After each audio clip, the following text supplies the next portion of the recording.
היער זה חלום שלי. אחרי המלחמה פעם באתי ליער. אני כמעט נשקתי את האדמה. זה הבית שלי, זה הקול שלי, אני אוהבת את היער, שאני רואה את התמונות של היער, אני רועדת. ואת היער, אני אוהבת את הצבע. אני אהבתי את היער בכל עונות השנה. נשמה של איזה משורר שישב שמה ויכתוב. דאבוני אני לא. אבל אני חיית את זה ואני אוהבת את זה. El 22 de junio de 1941, Alemania lanzó un ataque por sorpresa contra la Unión Soviética. En las ciudades bielorrusas de Lida y Novogrudek, miles de judíos fueron detenidos y deportados a guetos. El 8 de mayo de 1942 realizaron una acción. Sacaron a todos los del gueto y los separaron a la izquierda y a la derecha. Recuerdo que mientras yo salía oía gritos, y cada vez que hablo de esto aún escucho las voces. Eran gritos de mujeres, de madres. Dios, ayúdame, Dios, Sama Yisroel, ayúdame Dios. Y los niños también gritaban.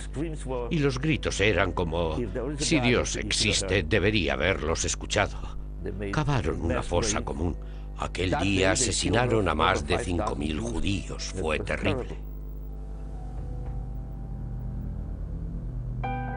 En un pueblo cercano, 3 hermanos judíos, Tuvia, Zuz y Asael Bielski, huyeron al bosque. Juraron crear un refugio para los judíos en lo más profundo del bosque. En el gueto nos enteramos de la existencia de Tuvia Bielski. Buscaba a jóvenes y ancianos, enfermos y niños. Eso no le importaba. Mientras fueran judíos, tenían que ir con él para sobrevivir. Venid a mí, niños, venid. El sueño de todo judío de la región era llegar al refugio forestal de Bielski. Ese sueño se hizo realidad para más de 1.200 personas. Salimos del gueto y de repente llegamos al bosque, a la libertad. Entré y no me lo podía creer. Eran judíos cantando felices. A decir verdad, fue el día más feliz de mi vida, el día que llegué al refugio Bielski. Los hermanos Bielski. La Jerusalén de los bosques.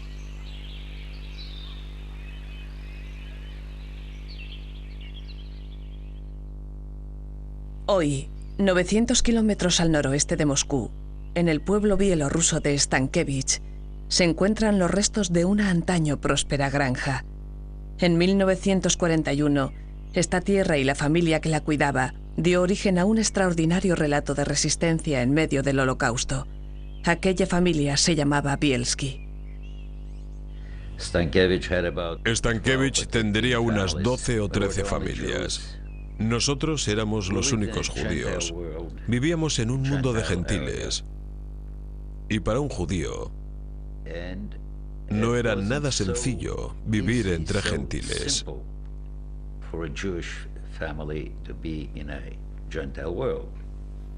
Aaron era el más joven de 11 hermanos.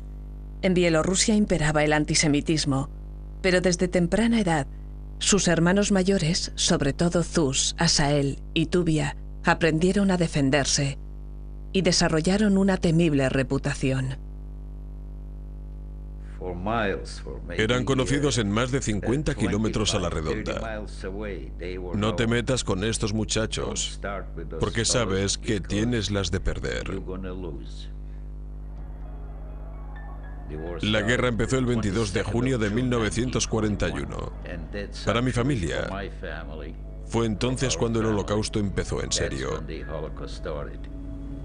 La Luftwaffe atacó objetivos clave de la Unión Soviética, que en aquel entonces comprendía también a Bielorrusia Occidental. En cuestión de días, la región de los Bielski fue ocupada por las tropas alemanas. Más vulnerables que nunca, Zuz y Asael Bielski decidieron huir y refugiarse en los frondosos bosques que rodeaban su granja. Conocían el bosque como la palma de su mano. Y si huyeron inmediatamente hacia los bosques fue porque mi padre les había dicho: la guerra no durará siempre, algún día acabará y los alemanes perderán. Durante varias semanas, la familia Bielski apoyó a Zus y Asael en su escondrijo forestal. Pero en agosto de 1941, la policía pronazi local realizó una visita a la granja de los Bielski. Zus y Asael figuraban como prófugos y la policía estaba decidida a capturarlos.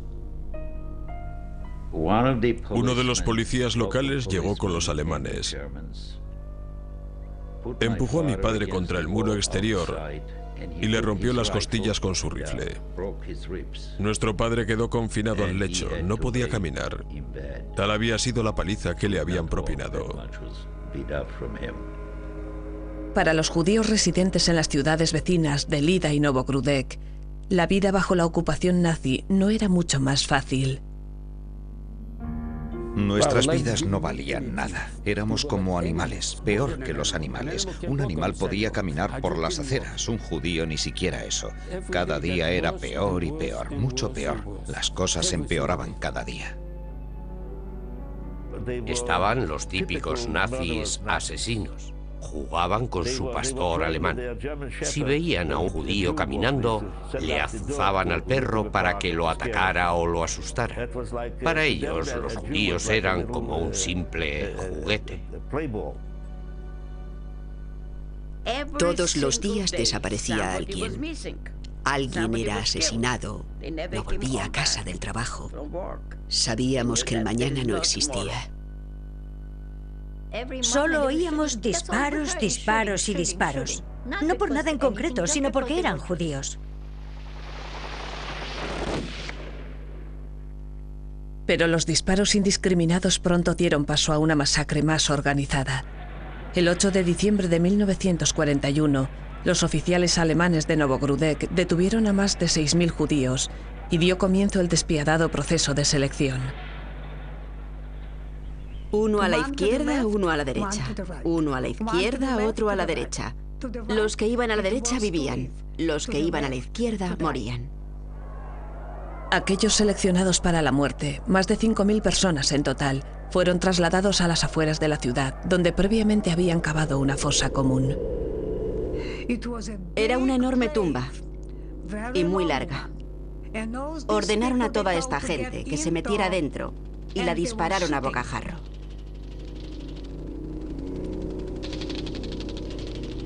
Los que recibían el impacto mortal fueron los afortunados.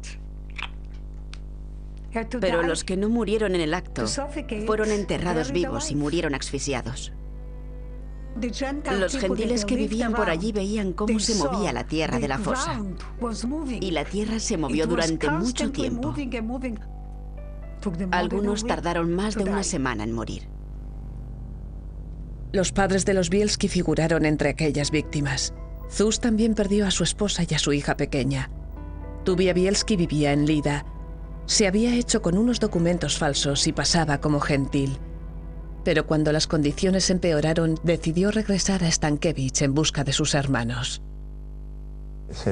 Me dije a mí mismo, ya no tengo nada que hacer en la ciudad. Me voy a los bosques. Volveré al lugar donde nací. Conozco a fondo la zona. ¿Quién sabe? Puede que me encuentre con alguien. En invierno de 1941, Tuvia regresó a pie a su casa a través del bosque. Pronto localizó a sus hermanos Zus y Asael.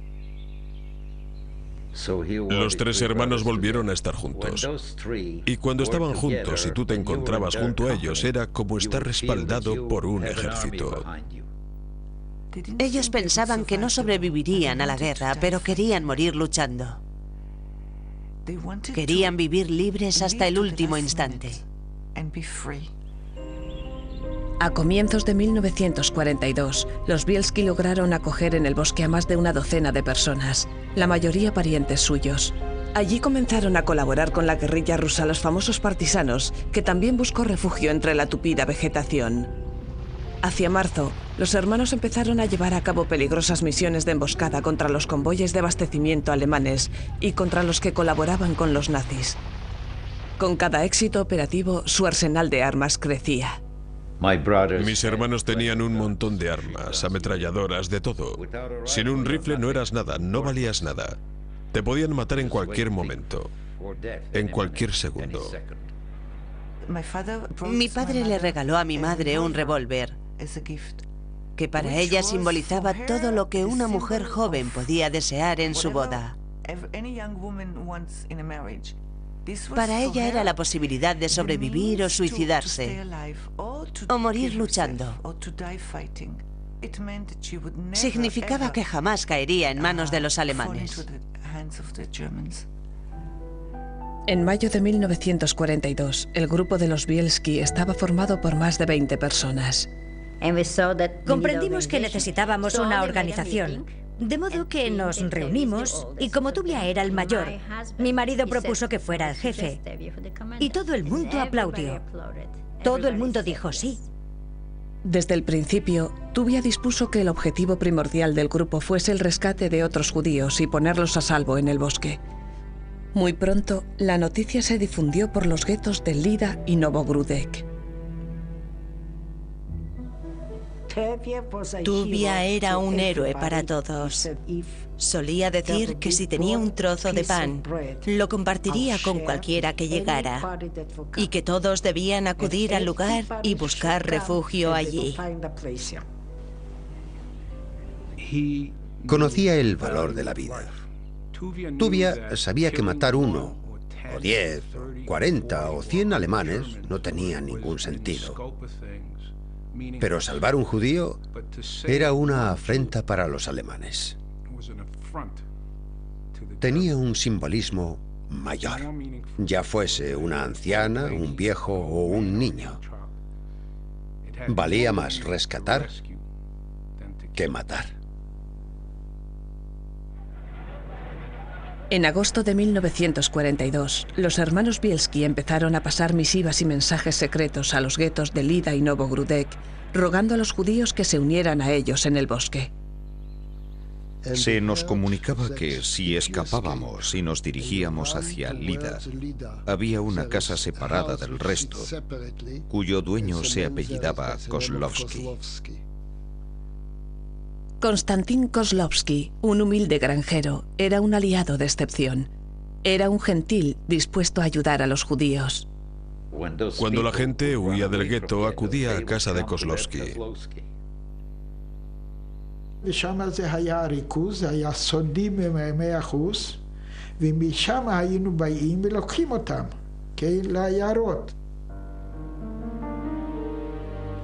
Cada día, cada semana, solía llegar un grupo de gente. Y en muy poco tiempo ya sumaban unos 100. El castigo por intentar escapar del gueto era el ahorcamiento. Sin embargo, a comienzos de la guerra, muchos lograron escabullirse a través del alambre de espino y huir al bosque. Pero en mayo de 1943 se realizó otra ejecución masiva en Novogrudek. En el gueto ya solo quedaban 200 judíos. Así que decidimos que debíamos hacer algo. Y nos pusimos a cavar un túnel para escapar de alguna manera. ¿Y cómo lo cavamos? Con cucharas, con tenedores, con las manos. Al cabo de más de 4 meses de trabajo, el túnel ya estaba listo. Y una noche, una lluviosa noche de septiembre, decidimos huir por allí.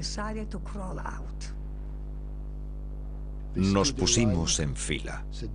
Los zapadores ya habían terminado el último tramo y notábamos cómo entraba el aire fresco. Salimos arrastrándonos por el túnel. Una vez fuera se convirtió en un infierno. Las balas iluminaban la noche. De los 250 judíos, muchos cayeron, fueron hechos prisioneros. Calculamos que unos 70 u 80. 170 lograron unirse a los partisanos. Pero el tiempo se acababa para los habitantes del gueto de Lida. El 17 de septiembre de 1943, los restantes 2000 judíos, entre ellos Mike Stoll, de 17 años, y su hermana Bela, fueron detenidos por los alemanes y conducidos a la cercana estación de ferrocarril. Allí les esperaban los vagones de ganado. Los portavoces nazis nos decían: no temáis, no os vamos a hacer daño, vais a ir a Alemania a trabajar. Sonaba una música y nos estaban mentalizando para que no nos entrara el pánico. No os vamos a tocar. Hubo quien se lo creyó. Hablé con mi padre y decidimos que nosotros no íbamos a ir. Inmediatamente buscamos alguna forma de escapar de allí. ¿Qué haremos cuando el tren se ponga en marcha? A mí se me ocurrió saltar en marcha. Bela encontró un hacha y lo pasó de contrabando al tren. Poco después, el tren se puso en marcha. En una esquina del vagón había un ventanuco y con la hacha arrancamos los barrotes. Mi hermano era delgado. Logró atravesar el ventanuco y salir del vagón. El tren traqueteaba y el viento. Apoyé mi espalda contra la pared, me agarré fuerte y me deslicé hasta la puerta. Llegué al pestillo, abrí el pestillo, di unos golpes, abrimos la puerta y salimos. Saltamos del vagón. Todo lo que recuerdo es que al caer contra el suelo me llené la boca de grava y el tren seguía avanzando. Trac, trac, trac. Aquel instante pareció una eternidad. El tren se dirigió a Majdanek. Allí ejecutaron a todos. Nadie sobrevivió o volvió de aquel viaje. La madre de Mike y Bela, y Anne, la hermana de 13 años, habían conseguido esconderse en el gueto y evitar ser trasladadas al tren.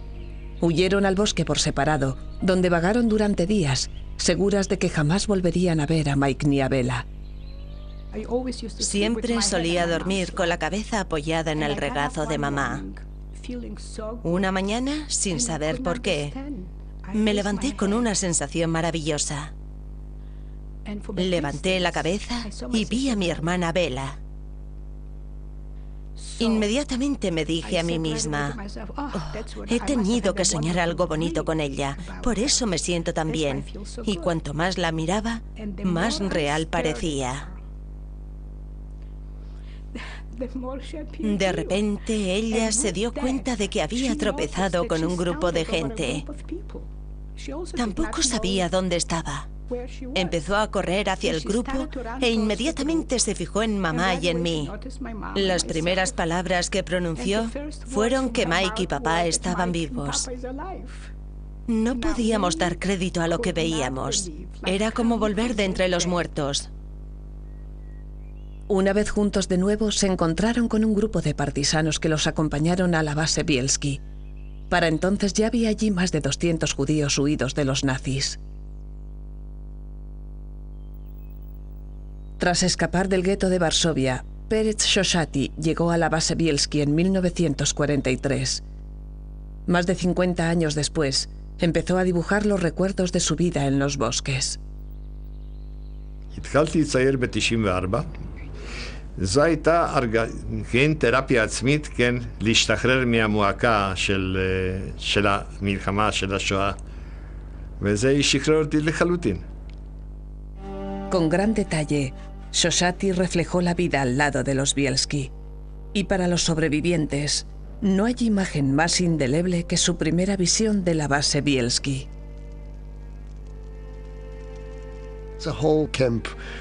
Para mí el campamento fue algo así como un sueño. Gente a caballo, unos caballos grandes que se me antojaban altísimos, con sus ametralladoras cruzadas, dando órdenes. Cuando vi a Tuvia me puse muy contenta. Supe entonces que viviríamos, que sobreviviríamos y todo iba a salir bien porque estábamos protegidos. No sabría explicarlo, tan solo me quedé mirándole. Tenía un aire heroico. Era un hombre muy alto, muy apuesto. Tenía porte de líder. Era nuestro rey.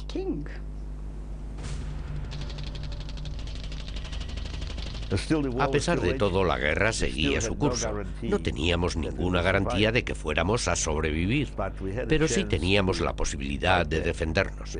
Habíamos podido llegar a un lugar donde éramos bienvenidos y teníamos un objetivo. Zus Bielski fue nombrado responsable de espionaje. Asael fue nombrado lugarteniente de Tuvia. El que mejor conocía el bosque era Asael. Todos dependían de Asael. Si quería saber cuál era el mejor lugar a donde ir, había que preguntarle a Asael. Era el que dirigía las operaciones cuando iban a hacer estallar un tren o volar un puente. Dirigió algunas de las acciones de resistencia más importantes. Zus era diferente de Asael y de Tuvia. Era, por así decirlo, más vividor. Le gustaba beber y pasarlo bien. Así era Zus. Su papel consistía en realizar misiones de reconocimiento. Había que tener a alguien a unos 40 kilómetros de distancia, que fuera a los pueblos enemigos a averiguar cuándo iban a llegar los nazis o dónde estaban sus colaboradores. A finales de 1942, los Bielski tuvieron que enfrentarse a otro enemigo, el crudo invierno bielorruso. Yo me ponía lo que había conseguido sacar del gueto. Estaba todo raído. Los zapatos desgastados, los calcetines rasgados. La verdad es que no tenía mucha ropa. ¿Se imagina a la gente durmiendo vestida? Si tenías un arma, dormías con el arma. Ibas al lavabo con el arma. ¿Sabe dónde estaban los servicios? En medio de unos árboles. Vivíamos como animales, en serio. La vida era durísima, y más en invierno. Pero éramos jóvenes y allí estábamos mejor que en el gueto o en los campos de concentración.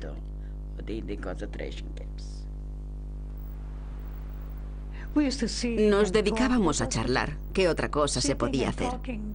Charlábamos, soñábamos con que todo esto acabara. Las esperanzas eran escasas, pero siempre soñábamos despiertos. Y esperanzados de que algún día las cosas se arreglaran y pudiéramos sobrevivir. Pero tampoco nos lo creíamos demasiado. Desde el principio la comida escaseaba. El grupo mendigaba, robaba o tomaba alimentos prestados de los habitantes de la zona. Había que sobrevivir. Había muchas bocas que alimentar. De modo que si salías en busca de provisiones, no podías llevarte la cartera y decir, póngame 1 kilo de esto. Tenías que llevártelo a punta de pistola. La supervivencia es un instinto muy poderoso. No puedes plantearte ser amable. No puedes ser amable. Recuerdo que en cierta ocasión se rumoreó que había un caballo muerto en el campo.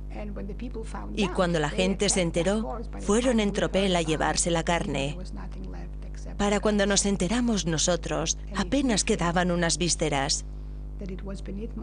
Y mamá recogió aquellas vísceras, las lavó lo mejor que pudo y las cocinó.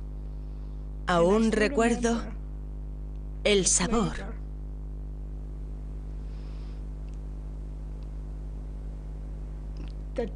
De las entrañas que nadie quería comer. No fue una humillación. Nos las comimos y nos reímos mucho. Tan solo lamentamos no haber llegado un poco antes para pillar un poco de carne. La capacidad de llevar una vida lo más normal posible fue clave para la supervivencia. Había que crear cierto ambiente para animar a la gente, porque todo el mundo había perdido un ser querido. Nos reuníamos, cantábamos alrededor del fuego, solíamos cantar canciones judías.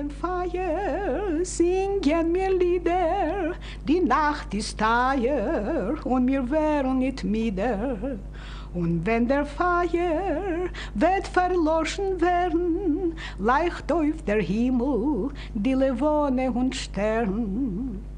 ¿Quiere que se lo traduzca? Estamos sentados alrededor del fuego y cantamos canciones y no nos cansamos. Podríamos seguir así toda la vida, porque cuando el fuego se aviva, nos sentimos más animados y estamos muy contentos de estar juntos. Muchos que se hicieron novios en el bosque, como Pesach y Lea Friedberg, Celebraron una precaria boda. Una noche estábamos allí sentados, charlando, cuando él me dijo, mira hacia el cielo, la luna va a ser nuestro rabino y las estrellas nuestros invitados. Yo me quedé perpleja. ¿De qué me estás hablando? Pensé que se había vuelto loco. Y él me dijo, sí, la luna es nuestro rabino y a partir de ahora somos marido y mujer. Los momentos felices en el bosque eran indispensables, pero también necesariamente breves. La vigilancia debía ser constante. La amenaza de que los alemanes descubrieran el campamento forestal de los Bielski era muy real. Nos desplazábamos de un lugar a otro, como los gitanos. No podíamos permanecer en un lugar fijo por miedo a que nos localizaran o nos delataran. Si nos establecíamos demasiado tiempo en un lugar, los alemanes se acababan enterando y tarde o temprano llegaban. Algunos habitantes de los pueblos cercanos daban el aviso cuando se acercaban los partisanos y se lo comunicaban a los alemanes. Esas cosas pasaban. En aquellos días, para un gentil era una buena acción delatar a un judío. Les recompensaban por ello, les pagaban.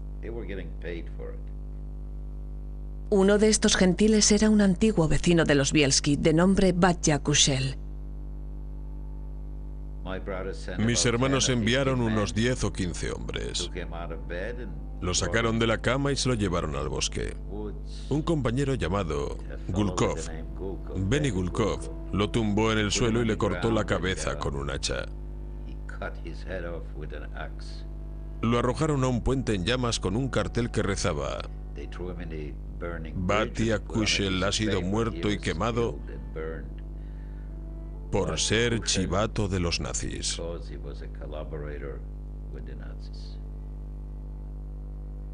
Cuando se trata de supervivencia, hay veces en las que no eres un ser humano.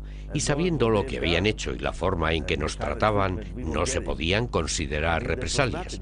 Nada de lo que hacíamos era suficiente. En invierno de 1943, 10 miembros del destacamento de los hermanos Bielski fueron asesinados durante una misión de búsqueda de provisiones. Un granjero y su familia habían revelado su emplazamiento a los nazis. Tuvia ordenó la venganza. Reclutó hombres para lo que llamó una misión sagrada por la ley del talión. Quería venganza. Quería demostrarles nuestra fuerza. Nos ocupamos de esta familia. עשינו מצור וחיסלנו את כולם. שרפנו את כל, נשארה ממש כאדמה חרוכה. Así es como atemorizaban a la población. En aquellos días no había un solo ser humano en Bielorrusia que no conociera a los Bielski. Eliminaban a todos los colaboradores. No se andaban con chiquitas. Enviaban hombres para demostrar lo que les podía suceder a aquellos que hicieran daño o delataran a los judíos. Que derramar sangre judía salía muy caro.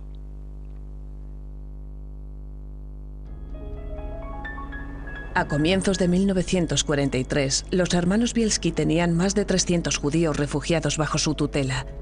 Conforme el grupo crecía, ocultar su ubicación era cada vez más complicado. A mediados de febrero, se cumplió la peor pesadilla de los Bielski. Algunos jóvenes salieron en busca de comida y tomaron la decisión de llevar una vaca entera al campamento. Cometieron un error, porque la vaca sangraba. Los alemanes siguieron el rastro de sangre y llegaron hasta nuestra base. Fue un desastre. ואז על המשמר עמד אופנהיים. הם היו לבושים עם חלוקים לבנים כדי שלא לראות אותם. והם ירו באופנהיים.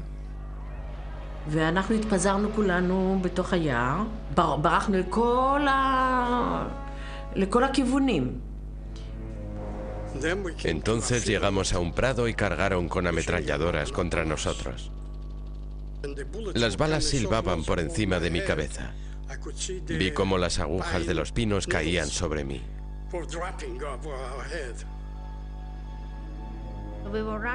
Corrimos de un lado a otro. Para cuando volvimos a estar juntos, muchos de los nuestros habían muerto. Los alemanes destruyeron el campamento y se retiraron. Los supervivientes del grupo Bielski se reubicaron en el bosque de Buskevich, 11 kilómetros al oeste de Novogrudek. Este ataque y la matanza reafirmaron el empeño de los hermanos. Los luchadores armados, bajo las órdenes de Zus y a menudo en colaboración con partisanos rusos, redoblaron sus esfuerzos para sabotear al enemigo. Siempre acudían a lugares donde sabían que llegaba un tren. Solían llevar granadas para hacerlo volar. Destruían a los alemanes con su munición, con todo. Y después se daban a la fuga. Todas las misiones que llevábamos a cabo eran un 90% suicidas. A veces era un milagro volver. Sol Lapidus era un judío que pertenecía a la unidad de partisanos rusos que ocupaba el mismo territorio forestal que los Bielski. Para él, la unidad Bielski era indispensable. Conocían hasta el último árbol. Sin los partisanos Bielski no podías ir a ninguna parte, porque te perdías. Muy pronto los Bielski y sus aliados rusos emprendieron su hasta entonces más ambiciosa misión conjunta, una operación conocida como la Guerra a los Raíles. Decenas de luchadores armados recorrieron más de 60 kilómetros, arrancando raíles de ferrocarril y cortando la vía de suministro del frente alemán. Durante 51 horas, los Bielski lograron cortar la línea ferroviaria hacia el frente. En una guerra, detener los trenes durante tanto tiempo es una proeza. Los nazis ofrecieron una recompensa por la captura de Tuvia Bielski, 100.000 marcos, vivo o muerto. Frustrados por los éxitos de la resistencia, en julio de 1943, los alemanes lanzaron la Operación Hermann, un gran intento de liquidar a los partisanos. 52.000 soldados alemanes fueron trasladados al bosque. Los Bielski se vieron obligados a huir hacia lo más profundo de los bosques y atravesar unos peligrosos pantanos. Imagínese por la noche, metido en un pantano hasta el pecho, llevando niños sobre los hombros y atándose a un árbol para poder dormir sin peligro de ahogarse. בינתיים שם לא רחוק הייתה עמדה של הגרמנים. הם בלי סוף ירו. הם ראו, לא ראו, הם ירו.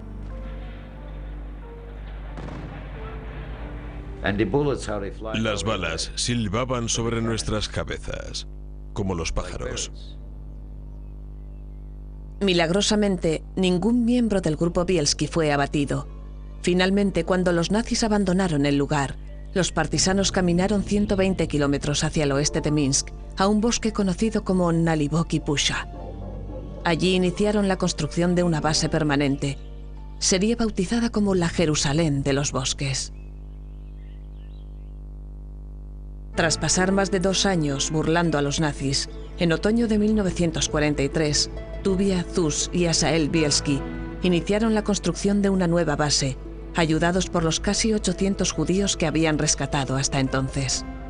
אז כשהיינו ביערות נליבוקי, בנינו עיר שאנחנו, בינינו, קראנו זה ירושלים דירות. Vivían en Seblancas, en búnkeres, les encantaban. Eran muy bonitos, los solían adornar con hojas frescas, hojas verdes. Dentro había una pequeña estufa que siempre estaba encendida. Entrabas dentro y había 20 personas en una fila y otras 20 en la otra. Cuando era la hora de dormir y tenías que salir al cuarto de baño que estaba afuera, te quedabas sin sitio. Tenías que despertar a todo el mundo para pedir que se movieran. ¡Que me has quitado el sitio! Más impresionantes aún que las habitaciones, eran los sofisticados talleres del campamento. Trabajaban zapateros, modistas, sastres, gente que reparaba armas. Venga usted por la tarde y se lo prueba. En el campamento también había un médico y una guardería para niños. Para evitar el contagio del tifus, un búnker había sido convertido en baños públicos con sauna incluida. Para los que querían guardar las festividades judías, se construyó una sinagoga. En una de aquellas fiestas, Raya Kaplinsky, la secretaria del campamento, fue llamada a la cocina por una amiga de la familia. היא יושבת על יד הגחלים ועושה מצות. ואומרת לי, ריילה, היום זה חג, היום זה פסח. אמנם אנחנו לא יכולים לאכול את המצות כמו שיהודים אוכלים בכל המקומות, אבל לזכר, אני רוצה שתטעמי מצה אחת. אני אגיד לכם, שטעם של המצה הזו, עד היום אני זוכרת. En febrero de 1944, los rusos pidieron a un grupo de los hombres de Bielski que les ayudaran a despejar una pista de aterrizaje para los aviones de suministro soviéticos. Esta operación fue llevada a cabo por los partisanos de Bielski. Prepararon un terreno y lo alisaron. El aterrizaje era un poco más complicado, solían arrojar los suministros con paracaídas, pero hacia el final de la guerra estaba todo muy bien organizado. Ya había medios de comunicación, teníamos radio, teníamos de todo. Pasamos a ser un ejército. Teníamos más de 35.000 partisanos y todo el mundo conocía a Tuvia Bielski. Junto con los abastecimientos también llegaban noticias del mundo exterior. En febrero de 1943, los últimos efectivos del ejército alemán se rindieron al ejército rojo. Aquel otoño los rusos retomaron Smolensk y Kiev. ואנחנו ידענו, זה עוד יומיים, אוטוטו אנחנו משתחררים והולכים הביתה. אז אף אחד לא חשב ולא חשד שקבוצות של גרמנים בורחים דרך היער. אז לא היו בכלל, לא התכוננו לשום דבר. El 9 de julio de 1944, un grupo de nazis que se retiraban del frente se tropezó casualmente con el campamento Bielski. Entraron en el campamento como si fueran bestias salvajes. Ni se escondieron ni intentaron dar un rodeo. Siguieron adelante dando tiros. Disparaban como locos. Arrojaron granadas y mataron a uno de los nuestros. Salió corriendo con los intestinos fuera. היה לנו קרב קשה מאוד עם הגרמנים, ואני זוכר את זה טוב מאוד שהבחור ששכב על ידי נהרג, קיבל כדור במצח.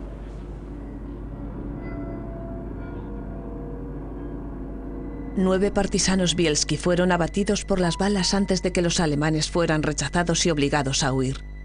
Pero 4 soldados nazis fueron capturados vivos y llevados a la base.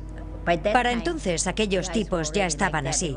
Se veía claramente que habían perdido la razón. Los rodeamos entre todos. La gente les daba patadas, les golpeaba, les insultaba, les escupía, entre gritos de rabia. Los alemanes nos suplicaban, no ha sido culpa nuestra, son los dirigentes. Yo no sabía nada, nadie sabía nada. Soy inocente, soy inocente, soy inocente. Todo el mundo les pegaba. Esta por mi madre, esta por mi padre, esta por mi hermano, esta por mi tía, esta por lo que sea. Los golpeamos hasta morir. ¿Por qué no? De repente veo que mi marido se acerca a ellos con el rifle y dice a uno de los alemanes, abre la boca.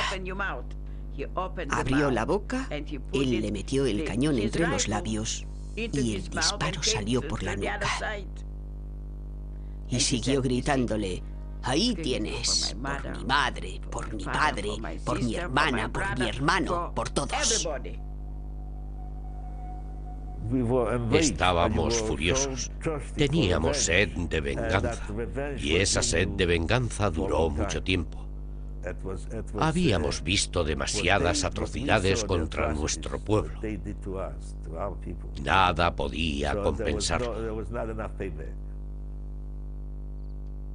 Al caer la tarde, la brigada Bielski se echó a descansar en la que sería su última noche en el bosque. Al despertar, la sorpresa fue grande. Nos salvaron. Nos rescató el ejército ruso. Fue de improviso. De repente apareció por nuestro campamento una caravana de artillería rusa con caballos y nos decían: sois libres, la guerra ha terminado, iros a casa. Llevábamos tiempo esperando aquel momento. Pensábamos que no sucedería nunca. Y de repente los alemanes, los poderosos alemanes que nos habían invadido, se batían en retirada como las ratas. Todo el mundo temblaba de emoción. Yo me quedé paralizado. Tuvia dijo que la guerra había terminado y que nos podíamos marchar. Entonces nos pusimos a caminar. Fue increíble. Todo el mundo tenía lágrimas en los ojos. Es difícil de describir. Fue una sensación de libertad, de que a pesar de todas las calamidades habíamos sobrevivido y estábamos vivos. El 10 de julio de 1944, los hermanos Bielski condujeron a los judíos al exterior del bosque. Bajo su tutela habían sobrevivido más de 1.200 judíos, hombres, mujeres y niños. Es el mayor rescate de judíos por judíos de toda la Segunda Guerra Mundial. Para mí, mis hermanos eran mucho más grandes que su 1,90 m. Eran grandes hombres, grandes seres humanos. Este es su legado. Gracias a lo que hicieron en el bosque, hoy vivimos más o menos 20.000 personas. Mire cómo ha crecido mi familia. Somos casi 100 miembros. Gracias a ellos, tengo 15 nietos. Tengo 2 hijos maravillosos y 4 nietos preciosos. Es fantástico. Ya somos 3 generaciones. Tengo hijos, nietos y bisnietos. Siempre les digo, sin los Bielski no habría sido posible.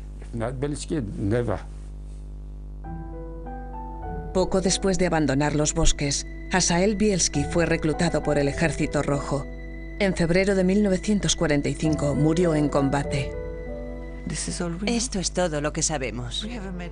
Por aquel entonces recibimos una medalla de Rusia, del gobierno ruso. Eso es todo. Yo me tengo a mí y a mis hijos. Algunos me dicen que se parecen a su padre. Son unos Bielski, algo que me hace muy feliz. Zuz Bielski se enamoró y se casó en el bosque. Tras la guerra, él y su esposa Sonia emigraron a Israel y posteriormente a Brooklyn, Nueva York. Murió en 1995 a la edad de 83 años. Yo veía a 2 personas, mi madre y mi padre, que intentaban vivir lo más felices que podían después de todas las desgracias que habían sufrido. Solo a altas horas de la noche reflejaban la tristeza de la muerte a la que se enfrentaban. Solo de noche. Tras abandonar el bosque, Tuvia Bielski y su esposa Lilka también se trasladaron a Israel antes de fijar su residencia definitiva en Brooklyn, Nueva York. Con motivo del 80º cumpleaños de Tuvia, sus compañeros partisanos le homenajearon con una cena. Murió 5 meses más tarde y fue enterrado como un héroe en Israel. Recuerdo que en mi infancia siempre venía gente a casa. Siempre había grandes reuniones. Siempre teníamos visita. Llegaban y me contaban cosas increíbles. Solían decir, tu padre me salvó la vida. Eso a un niño de 7 años no le dice nada. No sabía ni de qué me estaban hablando. Tu padre es un gran hombre. Tu padre hizo esto. Todos me decían lo mismo. Algún día lo entenderás. Bueno, hoy es el día que lo he entendido.